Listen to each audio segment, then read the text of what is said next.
अब चलते हैं अगले सवाल की ओर। अगला सवाल आया है, okay, dear Shaista, my name is Meenal Kulkarni. Meenal Kulkarni, okay. I am from Thane, Maharashtra. We have recently opened a new boutique and boutique in Thane, Maharashtra. But even after spending so much money on shop interior and machines, not many customers are coming to our shop. Okay. However, other boutiques are crowded with customers. Please suggest what we do. तो basically इसमें मीनल कुलकर्णी है थाने महाराष्ट्र से, और उन्होंने अभी एक boutique खोला है रिसेंटली। काफ़ी पैसा लगाया है इंटीरियर पे और सब चीज़ों, मशीनें ली हैं, बट फिर भी काम नहीं चलता। लेकिन एक कॉमन प्रॉब्लम है ये। अब वो कह रही है कि उनके जो आसपास की शॉप्स हैं वो तो चल रही हैं, कस्टमरों से भरी रहती हैं, बट उनकी शॉप नहीं चल रही। तो क्या रीजन हो सकता है इसका? ये इसका कोई रीजन नहीं है। अगर हम कोई शॉप खोल रहे हैं और हम ये सोचते हैं कि हमारे सामने वाली शॉप पे बहुत ज्यादा कस्टमर हैं और हम जैसे ही शॉप नहीं खोलेंगे तो हमारे पास वो सारे कस्टमर आ जाएंगे हमारी शॉप का इंटीरियर देख के, या हमने नई शॉप खोली है ये देख के, तो ये बिल्कुल भी पॉसिबल नहीं है। स्टिचिंग के काम में जो बंदा जिस बंदे से स्टिचिंग करा रहा है जिस बुटीक में, उससे हटाना, उससे उस बंदे को अपनी शॉप तक लाना बहुत ही टफ काम है। तो उसके लिए कभी भी आप ये मत सोचिए कि आपके सामने वाली जो शॉप है उसके जो कस्टमर है वो आपके पास आ जाएंगे। ऐसा कभी नहीं होगा।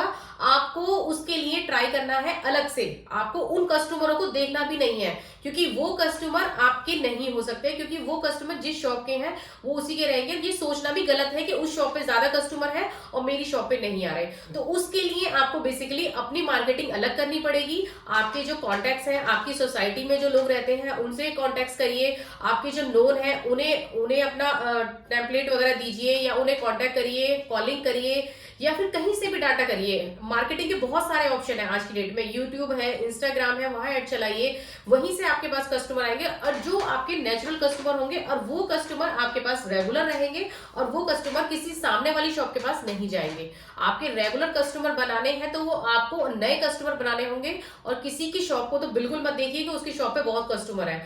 उस शॉप के कस्टमर कभी भी आपके पास नहीं आएंगे, आपके और रिलेशन वहां से खराब हो जाएंगे। अच्छा, मतलब ये तो एक कॉमन प्रॉब्लम है यार नई शॉप पे। बेसिकली मीनल कुलकर्णी जी, थोड़ा सा टाइम आपको देना पड़ेगा अपनी शॉप पे, राइट। और शॉप को कोशिश करें अराउंड 9 से 10 घंटा तो उसे ओपन रखें, राइट। सबसे बेसिक काम तो यही है कि आप शॉप को रेगुलर खोलिए। रेगुलर खोलेंगे, जब नजरों में चीज आएगी तो बंदे का, सपोज करिए सामने वाली शॉप है, वहां पर कोई चीज खराब हो जाती है बाई चांस, तो वो फर्स्ट जो ट्राई करेगा ना वो आपके पास खुद आएगा। आपको उसे लाने की जरूरत नहीं है, ना ही किसी को भेजने की जरूरत है। वो खुद आपके पास आएगा, और अगर आपने उसकी चीज सही कर दी तो वो हमेशा के लिए आपके पास रुक जाएगा। लेकिन उसके लिए आपका शॉप पे रहना, शॉप का खुलना, और उस बंदे को आप कैसे डील करते हैं और कैसे उसकी स्टिचिंग करते हैं, ये सब चीजें बहुत मैटर करती हैं। क्योंकि अगर कोई बंदा, किसी की चीज खराब हो गई है, वहां से आपके पास आ रहा है और आप उसे सही नहीं कर पा रहे, तो वो और ज्यादा नेगेटिव हो जाएगा आपसे, और वो आपकी शॉप पे कभी नहीं आएगा।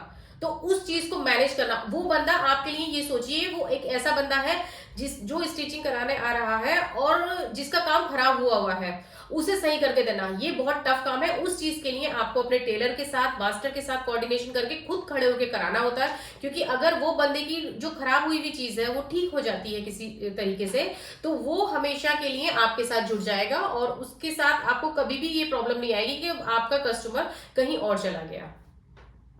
ऑलराइट। तो आपने बात करी डिजिटल मार्केटिंग के बारे में, तो कुछ और बताएंगे इसके बारे में, लाइक उसको कैसे, क्योंकि देखो शॉप तो ओपन सब लोग करते हैं, बट डिजिटल मार्केटिंग के बारे में लोगों को इतना पता नहीं होता, लाइक इतने जागरूक लोग नहीं है।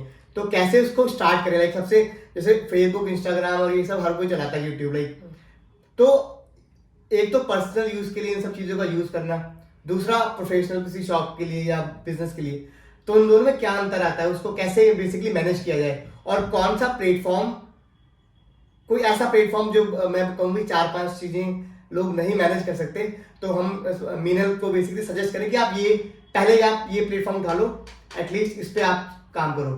हाँ जी, इसके लिए आप गूगल पे काम कर सकते हैं। ये आपके लिए बहुत ही अच्छा प्लेटफॉर्म है। आप गूगल पे अपना पेज बनाइए, गूगल पे अपने कॉन्टेक्ट्स डालिए, गूगल पे आपका रिव्यू का ऑप्शन आता है। आप अपने क्लाइंट, जो आपके क्लाइंट हैं बहुत अच्छी सर्विस दे पा रहे हैं जिन्हें, उनसे रिव्यू कराइए।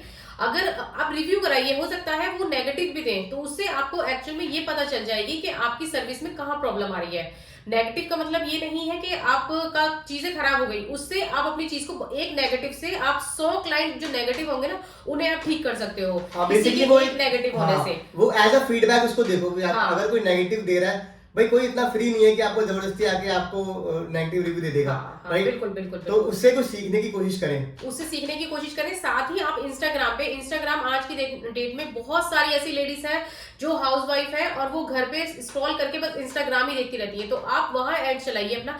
अगर ऐड चलाने का बजट नहीं है तो आप अपनी शॉप की खुद से ही रील बना के वीडियो शूट करिए, एक रील बना के पोस्ट करिए, रूटीन में करिए। मतलब आप वीकली या वीक में 2 करते रहेंगे तो आपका ऑटोमेटिकली लोग जितनी नजरों में जाएगा। आप थोड़ा टाइम का ब्रेक लीजिए, 3 मंथ 6 मंथ आप ये सोच के चलिए कि आप सिर्फ मार्केट में ऐड करेंगे, ऐड के बाद आपके पास क्लाइंट आएंगे। 6 महीने एटलीस्ट आपको देने ही होंगे, जिससे कि 6 महीने का आप यही सोच के शॉप खोले कि आपको 6 महीने का रेंट, 6 महीने की चीजें अपने पास से मैनेज करनी है। अदरवाइज आप शॉप में आपने इतना पैसा लगाया जैसा कि आप बता रही हैं और ये सोचे कि आप एकदम से ये सारा पैसा वापस आ जाएगा, तो इस पैसे को आने में तो आपको 1 से 1.5 साल लगना ही लगना है। क्योंकि ये मत सोचिए ये पैसा तो बहुत बाद में आएगा, क्योंकि पहले तो आपके खर्चे निकल जाए, आपकी सैलरी निकल जाए और फिर आपको 15 से 20 हजार रुपये महीने बचने शुरू हो जाए। उसके बाद आपने जो पैसा लगाया उसके बाद वो सोचिए आप, क्योंकि वो तो अभी पॉसिबल नहीं है। ये आप लगाने से पहले सोचिए। साथ ही आप मार्केटिंग में ध्यान दिए, उससे आपको रेगुलर नहीं क्लाइंट मिलेंगे।